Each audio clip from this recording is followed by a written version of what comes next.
Here's the end result.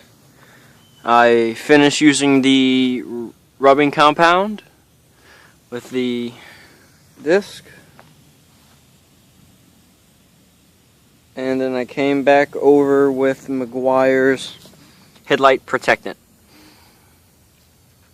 Obviously a very huge difference from what we started with.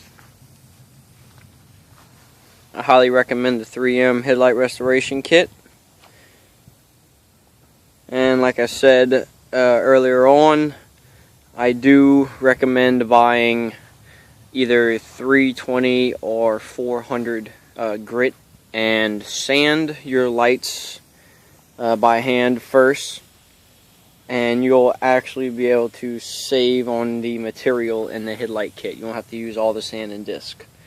And also go ahead and buy a bottle of the 3M rubbing compound.